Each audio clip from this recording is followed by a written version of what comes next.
Mr. Speaker. Stuart Nash. Thank you very much, Mr. Speaker.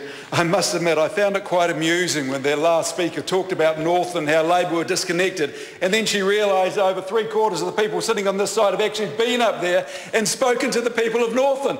Mr. Speaker, one of the most enlightening things for me, is I did a few visits and then I went to a local pub. I went to a local pub and I started talking to the people about who they were going to vote for.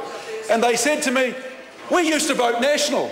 But they said, we are sick to death of being taken for granted by this government. And they said, we're going to vote for Winston Peters. And I said, really? You're really going to vote for Winston? Why are you going to do that? And they said, National has taken us for granted for so long and we're sick to death of it. We're absolutely sick to death of it. So the thing is, Mr. Speaker, as we all know that by-elections are often referendums on the government's performance.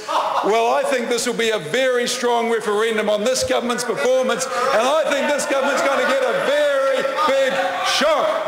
The other thing, Mr. Speaker, that I found quite amusing is the Honourable Anne Tolley stood up and she said she's sick and tired of being in this House. Well, I have some very good news for the Honourable Minister, Mr. Speaker.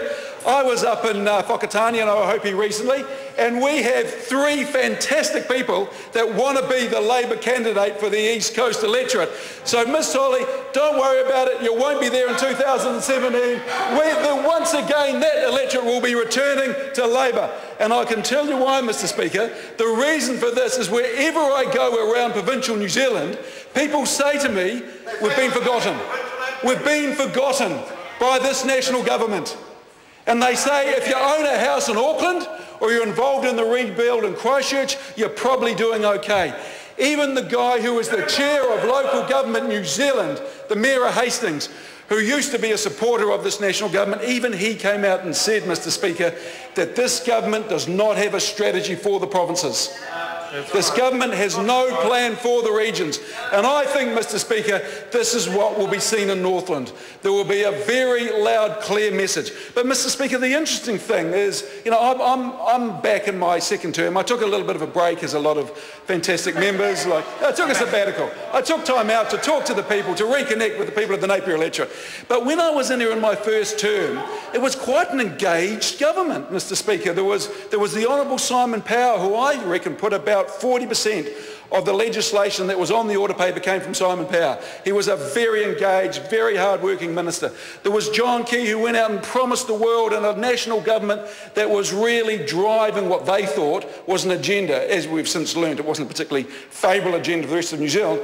But coming back after 3 years, goodness me, Mr. Speaker, the change is immeasurable. It's like a lot of things. I think if you've been sitting here for the last 6 years, it's sort of incremental and you won't have seen it. But coming back after 3 years, goodness me, the change is immeasurable.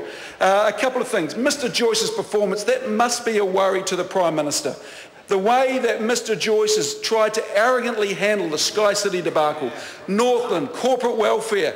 The man is so out of touch with the way that the vast majority of New Zealanders think. It must be a concern to the Prime Minister, there's no doubt about that.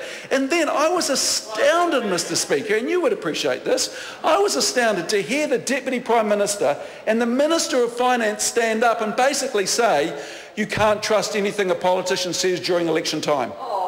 I thought that was despicable, because I know members on this side go out there, they work really hard, we have key messages. David Parker spent an inordinate amount of time costing a fantastic fiscal policy that was going to put the Labor government and New Zealand back on track.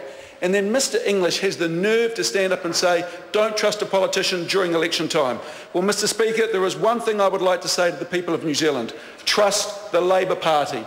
Trust everything we say, everything that we will do, and when we say that we will stand up for the people in regional New Zealand, when we say that we will champion those who have been forgotten by this government, believe us, because it is what we do. We are a party that stands by what we say. We are not a party of empty slogans, of bribery, of throwing lollies out in the by-election. And Mr. Speaker, the Northland by-election is a referendum on the performance of this government, and I think there will be a very, very clear message sent from provincial New Zealand to that government that they are out of touch. Thank you very much.